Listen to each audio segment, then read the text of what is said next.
Hi there. Thanks for joining me on Rethink Real Estate for Good.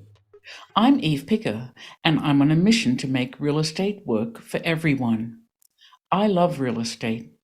Real estate makes places good or bad, rich or poor, beautiful or not.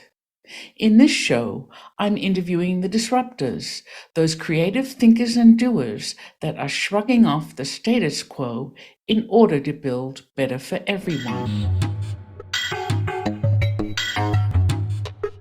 And speaking of building better, I'm very excited to share that my company, Small Change, is now raising capital through a community round that is open to the public.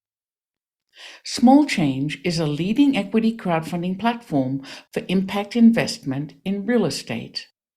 For as little as $250, anyone 18 and over can invest in Small Change, helping to fuel our growth as we disrupt the old boys club of capital that routinely ignores so many qualified people and projects.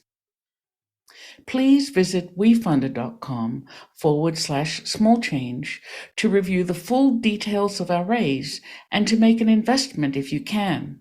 And remember, investing is risky. Don't invest more than you can afford to lose. My guest today is Katrina Johnston-Zimmerman. She's an urban anthropologist. What's that, you say? As an anthropologist, Katrina is curious about us and why we behave the way we do in society and in spaces.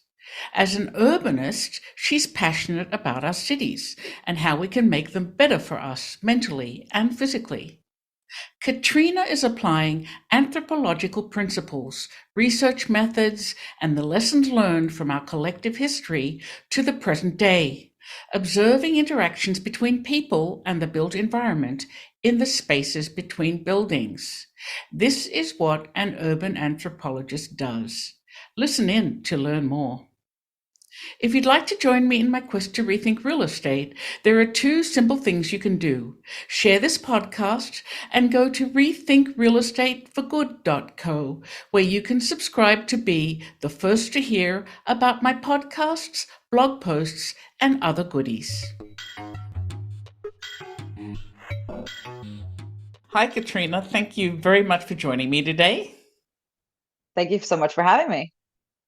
So, you're an urban anthropologist, and you've even been included in BBC's 100 Women list for your advocacy on women and girls in our urban environment. So, congratulations for that. I Thank can't wait. you. I can't wait to hear more about that.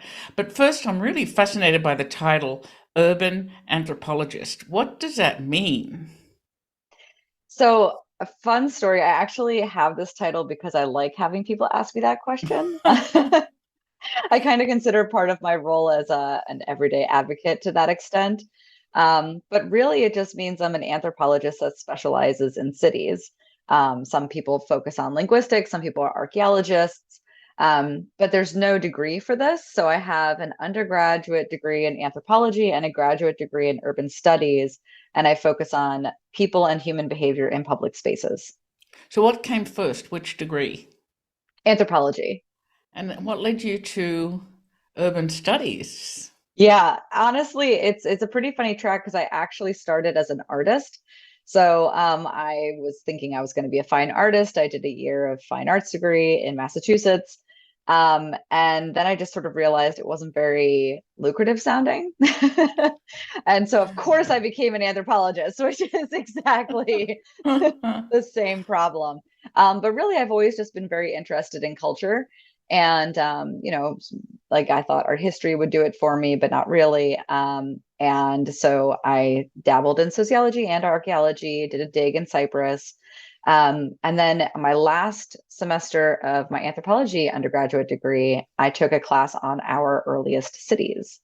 So I learned about how we got to be where we are now because we didn't always live in cities like this. Mhm. And it's a very interesting story for us as humans collectively. And then I learned about Jane Jacobs and Holly White, who in the public space world were basically the pioneers of making good places for people. But they were basically anthropologists. They just They didn't know were that they were. women, right? Those pioneers. We're going to come to that later. Yeah. So it's really interesting. So I got to ask, are there lots of urban anthropologists out there? Not a lot. No, we are sort of few and far between. Most of them are professors. So I left after my grad degree to go out into the world and try and apply anthropology to the world of urban planning and architecture. Oh, so that's really interesting. So then, where have you worked? A lot of different kinds of places, actually, which is really interesting. It's been a good experience over the last 10 years. So I've worked in nonprofit placemaking sectors, wayfinding design companies, let's see, academia, research labs, looking at sort of more the systems thinking back end of things. And then right now, I actually work for the city of Philadelphia, where I live, as a data fellow, trying to create best practices for how to have data privacy and equity, especially in places like our public spaces. Okay, so you're a data fellow. What does that work look like? Can you give us a little more detail? Like, hmm So when you're in a public space, right, a park, a plaza, a street in any city, especially in some cities more than others, there might be sensors around you. So there might be cameras, there might be, some of them might be private, but some of them could be owned by the city, for instance. Some of them are monitoring things like air quality. Maybe some of them are trying to do like traffic counts to get a better idea of that street. And so there are a lot of public private partnerships that deal with the management of things in spaces in a city. So the city itself, as a government, might be working with a tech company in order to buy and then manage these sensors. So what does that mean for you, right? Your data might be gathered to that extent. It might be anonymized, it might be kept safe. But, if you're a normal person in a city, you may not even know any of this information. So having some kind of policy in place and an understanding with the public of what the city is doing and prioritizing their privacy is super important.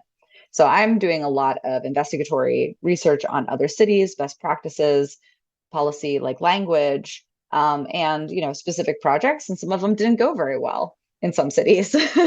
So hmm we can learn a lot from how that negotiation happened so that Philadelphia can do it better for its people. But I imagine the data that you collect can also teach you a lot. What does that look like? Well, the government's a big uh, beast. And this is my first time working for a city government, and there's a lot of bureaucracy behind the scenes, and there's a lot that the city can and cannot do.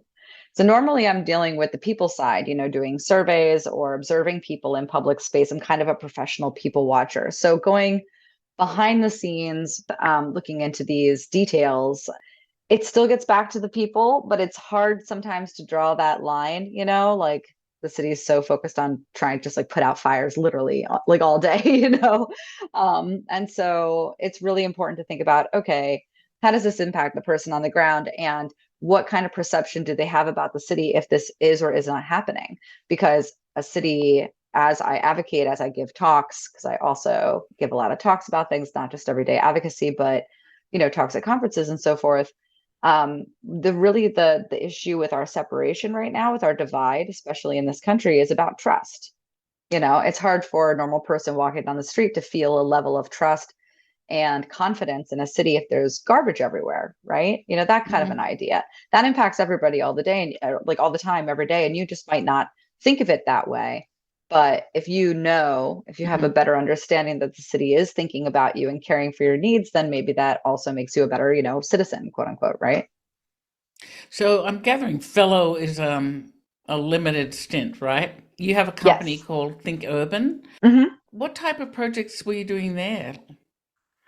So under Think Urban, which actually started as a blog way back in the day, somehow I was one of the first sort of like female urbanists, like blogging and, again, really kind of trying to speak up about this subject before Twitter was very big, which makes me feel really old, but I'm not that old. But yeah, Think Urban was a blog, and I wanted to be this sort of think tank, but really it's just my umbrella LLC for anything that I do. So if I give talks or consultations in that way, So I've worked on a couple projects, like a grant funded project by the Knight Foundation for South Street here in Philadelphia as well. In that project, we basically did a lot of engagement, me and two partners, around the neighborhood, business owners, and residents to try and pedestrianize South Street. So it's a very like core commercial corridor. There are a lot of different kinds of businesses. It has a huge history. It's very famous. You know, people used to come to Philly and come to South Street along with the rest of the tourist attractions, like Independence Mall and so forth. So during the pandemic, there were so many outdoor activities like parklets in the parking spaces, you know, for Mm-hmm. people to eat outside, streeteries, whatever they called them, in each city. So we looked to see, can we make South Street an actual sort of thriving, pedestrianized, outdoor, you know, like Main Street. Um, it was the right time to try it. It was really successful in a lot of different ways. It is not permanently pedestrianized right now. It's a very difficult process, just in general. Again, now I understand that better Yeah, from the city side, but that's an example of something that we were trying to do. interesting. So over the years, is there a theme that's, emerged that really most interests you? Yeah, yeah, there sure is.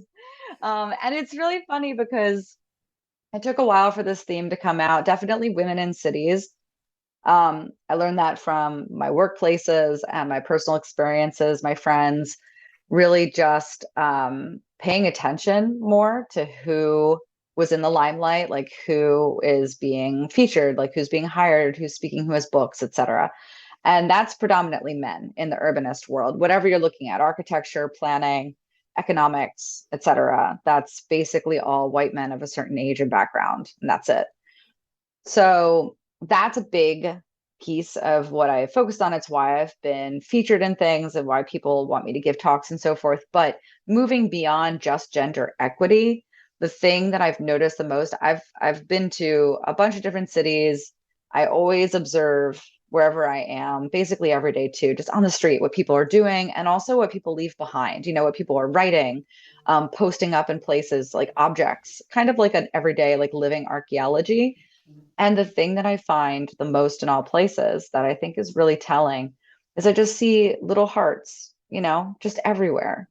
People just draw hearts all the time, not just kids, you know what I mean? Like people just Mm-hmm. think it's like kids like hearts and smiley faces and stars, you know? But honestly, I see it carved into pavements, like made, you know, in snow, like Mm-hmm. even in pitch, like literally oil, like tar on the ground in Stockholm once. I Mm-hmm. found I heart you. And I just see all these like positive messages. And I think we lose track sometimes. We fall into a pattern of cynicism. And I think we lose this sentiment, like we lose the feeling of a city and a feeling of, you know, our fellow humans in that way. And I think it's important for us to remember that the core condition of human beings is kindness, that it's not some kind of competition like we see today. It's not really like this consumerism that we see today. We really do come together when we need to. And I think that we could be doing that every day in our cities. So where does that lead you? What's the next gig gonna look like? Oh, I feel like you just called me out.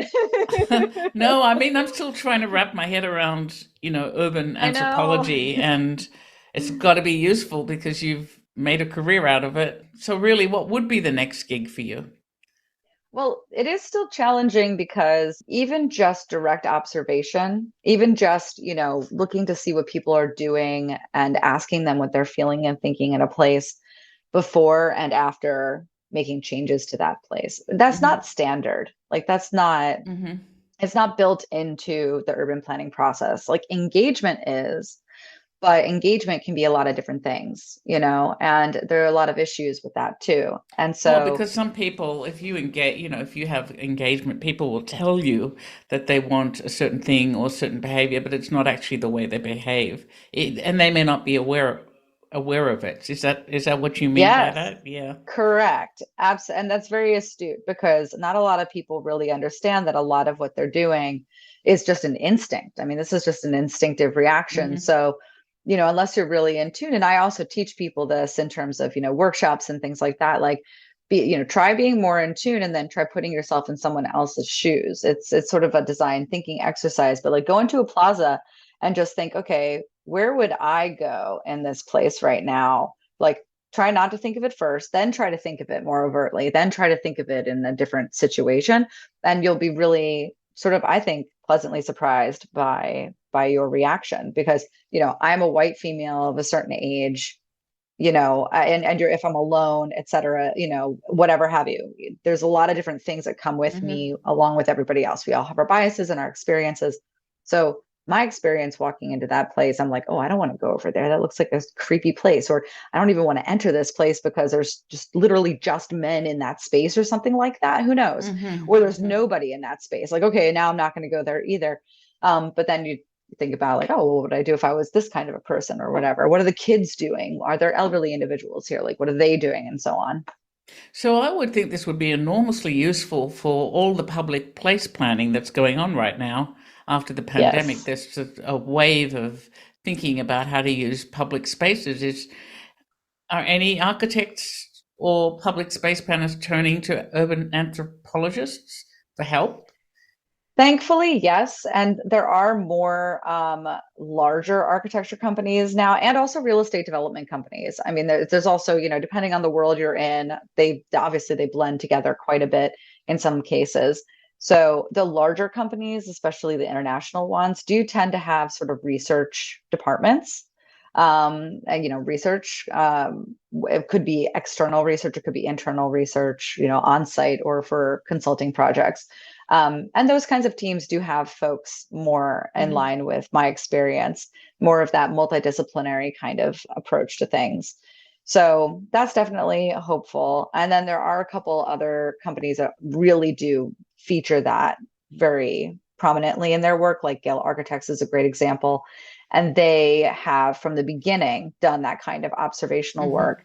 They just call it behavior mapping. So depending on where you're at, that's what it's called.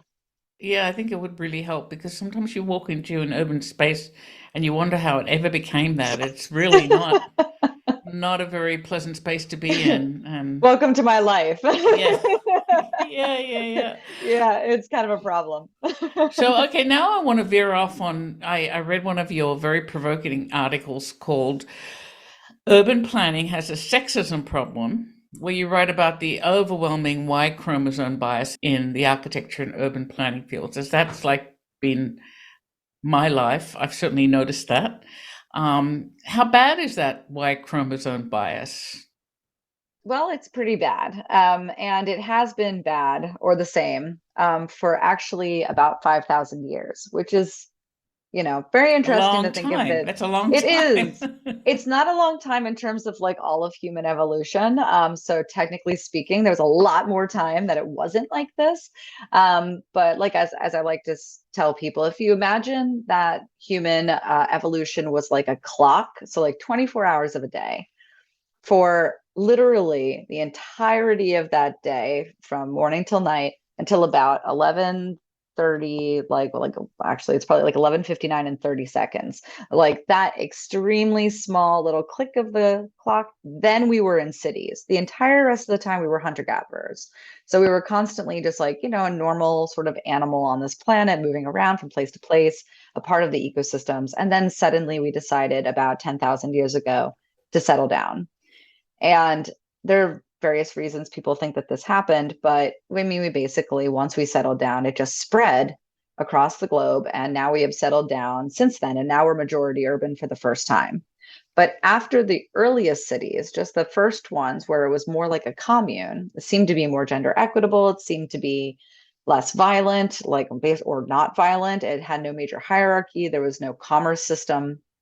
It was just literally like a commune. After that point, at some time, we then made larger cities. We had kings, we had wars, we created slavery, we created economies. And that's the system that we've been living in for the last 5,000 years. So no city now has ever been made or managed by primarily women. Every city on this planet has been just male dominated. So any space I go into that's a city space is likely to have been designed by a white man. At the very least, it's influenced by the status quo also. Okay. So there are obviously more companies coming up that are, women led. Or there are cities now that have, women mayors and so forth. But really, the structure of the city as we see it today is based on sort of that ideal. It's like the ideal family unit. This Right. is the ideal city based on that male idea. But that's long gone now, right? That family unit is not no longer the majority family unit, right? So things are changing very Correct. rapidly. Everything is now on the upswing from that other side of like we're about to crest a hill, as it were. And Hmm. the majority of people are in this other new mindset, whatever it is for the future of humanity. But we still have a long way to go because the built environment, as with real Right. estate, with buildings and so forth, that takes a long time to change. Well, even The even housing is now huh? out of the reach of most people. They want to start a home, so I think we're seeing more and more, sort of fractional ownership of housing and people grouping together in ways that were Mm-hmm. just not seen 100 years ago, right? Yep. Yeah. So you also said, there's this allergy to women-led urbanism and further an outright resistance to urbanism led by women of color. I mean, how do we explain that? Like, surely it's not just because that's the way it's always been. Like, Yeah, but actually, a lot of it does come down to change. I mean, we have a really excellent ability as humans to adapt. We are very adaptable and creative. I mean, like I like to say all the time, I like to remind myself and others, we created everything. We invented cities. We can reinvent them. It's just a question of who is reinventing and making things and why, like what that purpose is, what their incentive is. And so, the fear of change, I think, is a fear that things will be worse than it is. Because for a lot of people, for those folks in particular, those privileged individuals who have had that power up until now, it's pretty good. It works for them and they've been able to make it to work for them. An excellent example is like, I love to use Robert Moses and Jane Jacobs as like this quintessential thing. I mean, most people know the story, but I see the story as really this like anti-patriarchal battle. I mean, she wasn't just a little person against like a powerful individual. It was this like woman, mother, advocate, journalist against, a non-elected, egotistical, power-hungry, like control freak, and man, and he basically rewrote, like he literally redrew lines in New York City to make it more convenient for him to live his life and for people like him to therefore live their lives. And so, the highway construction in the Bronx, the one that was not done away with by Jane Jacobs, that was not protested against in the same way, and it was lost. That cut through whole swaths of neighborhoods of communities of color that were just destroyed for decades, and so like recovering from that is so difficult because you would have to tear down a highway again, and rebuild right. We houses and have so we forth. have we have one of those in Pittsburgh. Right. And Yeah, we have them everywhere because of him. Like his influence was felt so far and wide because right. once people realized they could do that and get away with it and then have an easy commute, they did it. So so you and I believe that women can have a really positive influence in cities, and there's been some women who have had that influence, like Jane Jacobs or Jeanette Sadiq Khan. I mean, her taking back of streets in New York City has certainly spread much wider than New York City, right? So it's possible and it's happening, but still, we seem to be so resistant to women. I know. And it's again, it's easy to get cynical. It's easy to feel, sort of disparaged by it, I guess, which is why I think it's really important to speak out about it.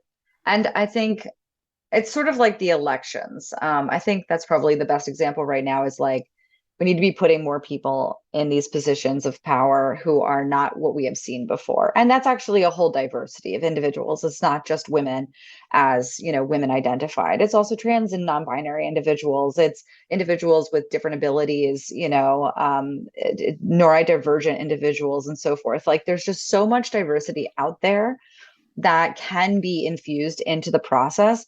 And we know that a diversity of ideas and opinions and contributions is going to create a more like positive output for everybody, because all of that diversity will feed through and impact your life, even if you're not on the same like line as one of those individuals contributing. So, I think they're just afraid of not Change. having the comfort. Yeah. And that Right, right, change right. seems scary. So then what can we do about this? How can we tackle these issues? Well, the great thing about anthropology in particular, instead of just, design or planning and so forth, is anthropology is actually really about culture. So culture change is really about changing norms. And, the word norms is now it's kind of an easier thing for us to understand, I think. But, changing norms happens every day. Like we all literally impact each other every day in what we do. So like if it's just on the job, if it's waiting for the bus, like if it's picking up your kid at school, whatever it is, you are having an impact on the people around you. And it doesn't have to be huge. It doesn't have to be, a stump speech every time, but it's just that kind of like raising the bar on the expectations, right? So if you have a position in your job where you actually can hire people or something like that, or you're on a board and you have decision making, abilities, that recruitment can be different. You can do a better job at that, right? So like that's Mm-hmm. something that actually makes a huge difference, because then that person is changing the culture of the place that you're working in, which then impacts the product, whatever that might be. That's like one Right. example, right? That's low So hanging fruit, right? low hanging fruit, but at the same time, like a lot of that really does add up, over time. and Mm-hmm. and again, it's like also stepping up into that position, like being like stepping up into that position of leadership or something like that. It's just like run for something, like if you have somebody in charge, then that is, different and progressive and so forth, then they will be able to make Right. things happen. So what, who else is, I mean, you're tackling this, but do you have some examples of women or people of color who are tackling this particular issue?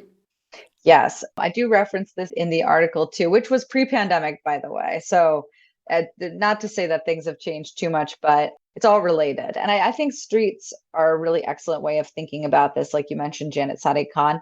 The other one is Etta Colau, who is the first female mayor of Barcelona. And Barcelona is a wonderful city. It is. It's It's fabulous. it has this great like old core, and then it has this like modernist exterior, which was master planned and very big blocks, and just it's very rectilinear, or orthogonal. So that whole system created a car centric situation because of the ease of getting around and so forth with those expectations. Ada Colau said, okay, no, we have too much pollution, air pollution, we have noise pollution. Cars are killing children. I mean, it's not a joke, right? Like they're very dangerous things on our city streets, and they're really not supposed to be there. And they're very stressful for us as human beings in this environment. So she made the bold choice, as a woman speaking on behalf of a lot of these types of people in her city, to say, this is better for everyone. I'm going to close down some of these streets. And so they closed some of them down. They turned them into playgrounds. They put out benches. Of course, they have accessibility for local, deliveries or individuals who need to use a car for mobility, that kind of a thing. But completely changed those streets. Obviously, super block. They're called super blocks. So now, air pollution. What's her approval rating, Right? No, I know, right? But that's the thing, is like, again, we're so afraid of change until we experience it. Right, I mean, once you actually realize, oh, like eating outside in that's really nice. Not right, hearing car traffic all the time is actually really pleasant for my mental right. health. Once we experience it, then we like calm down a little bit. And that's what we really need, is those kinds of people to take that bold step, to just push it over the edge, just get people out of their comfort zone for a minute, and then after a little bit they settle down and it's okay. And it's really no fault of anybody. This is just who we are as people. But Etta Colau will overtly say that this is an anti-patriarchal move that she's making, that her motivations are that second-class citizens, i.e., women, have not had the ability to do this until now. And And they have an equal now, voice, right?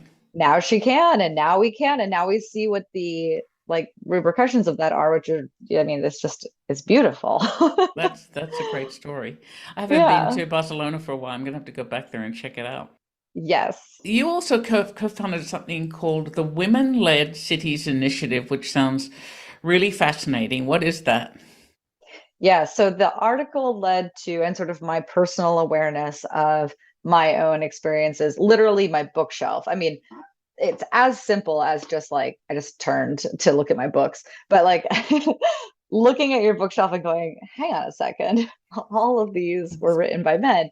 I have like 5 books written about cities by women, and most of them are about women and cities because that's what we have to talk about right now, right? So, Hmm. um, which is great, but we have a long way to go. I get that. But in any case, the article led to starting this organization also in Philadelphia through a small grant to basically bring together women of different areas within the city, not just within city making. Because I think that's one of the other issues of the sort of like male dominated city idea is just it's very linear, it's very, siloed, and it's very hierarchical in its structure, which, we can get to in a minute too. But this organization was meant to bring together women who are artists, who are advocates, who are also architects, of course, policymakers, nonprofit leaders, people like that from a whole host of backgrounds, ages, and experiences, and so forth.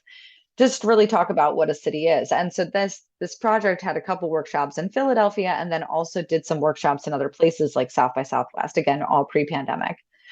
And I mean, basically, the conclusion was that all of these women talking about a lovely city, it really is mostly the human centered, very tangible, not low tech, but, just very hands on, normal experience that everybody wants. We want it to be calmer and quieter.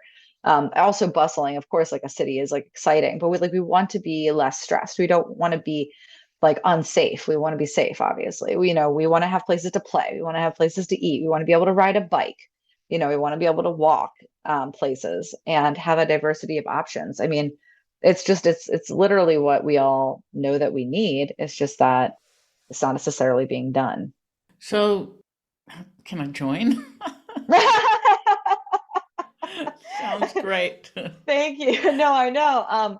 So the project was ended also like because of in part because of pandemic problems, but and because again, grant funding, this kind of thing is Right. very, it's not a commercial enterprise.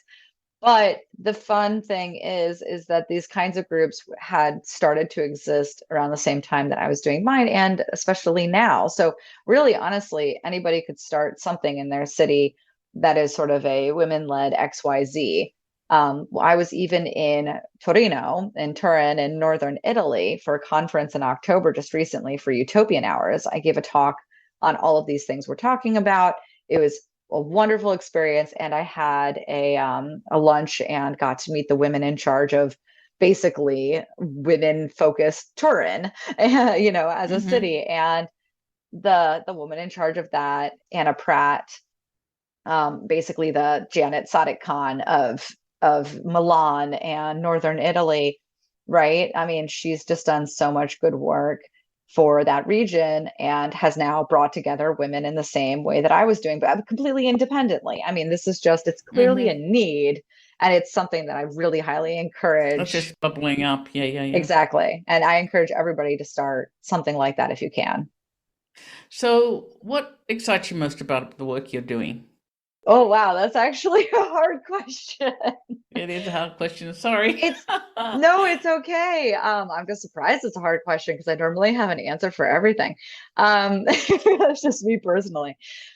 I think that any work that I'm doing, what really excites me is being able to potentially solve a problem. And, you know, I think it's sort of, honestly, it kind of is maddening to me personally when there is a solution to a problem that has happened already, something we've already figured out, that we've done before, or that somebody else has figured out that is just not being implemented. That's my personal hell. Like if there's a level of hell for me, it's just everybody knowing the solution and nobody doing anything about it. So, which is really nerdy. Like anyway, I'm gonna think about that later. But but the point being, it just takes a little bit of time and thought. And then of course you need the leadership and willpower to push it forward. But you know, it's just like our ancient cities. I mean, if we have archaeological records and we've done this work, we can see that we once lived in whatever you want to call it, harmony. We came together in this way. So why aren't we doing it now? And I think asking those questions and just being really curious and thoughtful about coming up with some kind of like co-creating some kind of answer to that and some future that is better, really, that's my jam. Well, it's really fascinating, and I can't wait to see what you land next, because it sounds like the government gig is going to end, and then you'll be on to the next thing. So I really appreciate the work you're doing. I think it's great, and it's got me writing notes about women-led initiatives. There's such a huge need. I'm so glad. Really, women and minorities have been left so far behind. It makes me want to gasp. So Yep. it's pretty awful. So thank you very much. And yeah, keep in touch. Let us know what else you're doing. Thank you so much. Take care.